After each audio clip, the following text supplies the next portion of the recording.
Oi, turminha, tudo bem com vocês? Vamos aí abrir o nosso livro de português na página 191, 191. Então, nós temos aí mais um quadrinho da Turma da Mônica. Eu vou fazer a leitura desse para vocês. Então, olha lá. Mônica em Ninguém Presta Atenção em Mim. Aí, então, eu disse pro Cebolinha, devolva o Sansão. E sabe o que ele respondeu? Brachola! Não, porque ele responderia Brachola. E é na casa da Dona Peppa.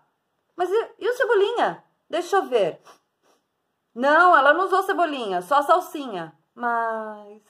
olha lá, brachola, gente, é um bife de carne bovina, ou seja, um bife de carne de boi, que ele é enrolado com um recheio, certo? Então, o que aconteceu aí? A Mônica estava contando uma coisa para Magali, falando do Cebolinha, e a Magali sentiu o cheiro de brachola.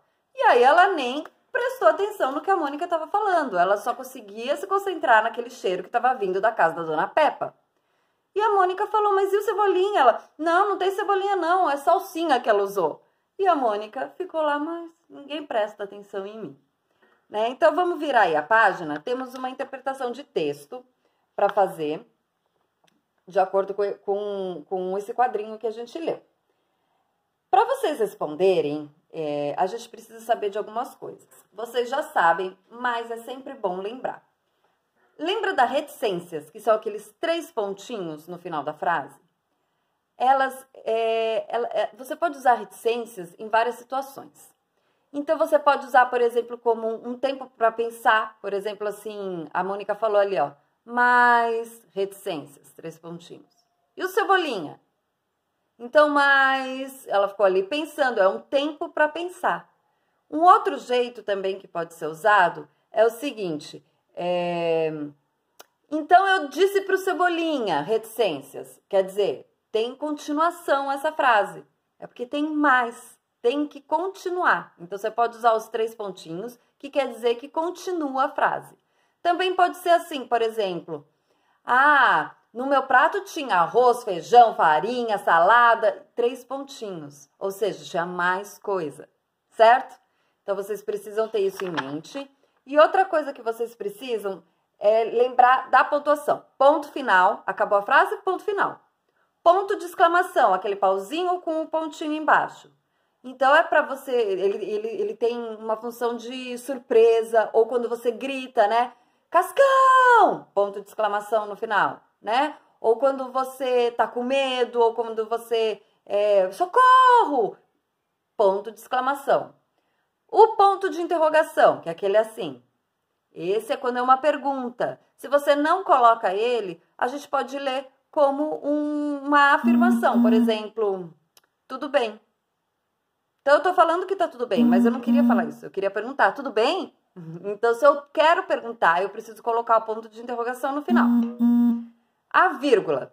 A gente já teve aulas e aulas só de vírgula, né? Pra gente separar itens, por exemplo, arroz, vírgula, feijão, vírgula, salada, né? Ou também para separar uma explicação, por exemplo, Pedro, vírgula, que era estudioso, vírgula, terminou rápido a lição. Então, que era estudioso, tá falando, explicando quem era Pedro, né? Pedro, que era estudioso, terminou a lição. Para não ficar muito corridinho, para você ler assim, Pedro, que era estudioso, terminou a lição, a gente separa a explicação do Pedro entre as vírgulas. Então, ficaria Pedro, vírgula, que é estudioso, vírgula, terminou a lição. Também pode ser quando você chama alguém. Maria, vem aqui. Então, Maria, vírgula, vem aqui, né? E tem em outras ocasiões que vocês com certeza se lembram de outras aulinhas nossas. Tem o travessão, que é aquele traço assim, ó. Ele é usado antes da fala das personagens numa história. Por exemplo, tô lá escrevendo uma história.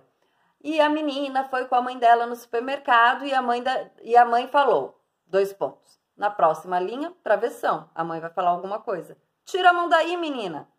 Né? Então, sempre que alguém vai falar, precisa do travessão antes. As reticências, os 3 pontinhos, eu já expliquei. E as aspas. As aspas também pode ser usada em diversas situações.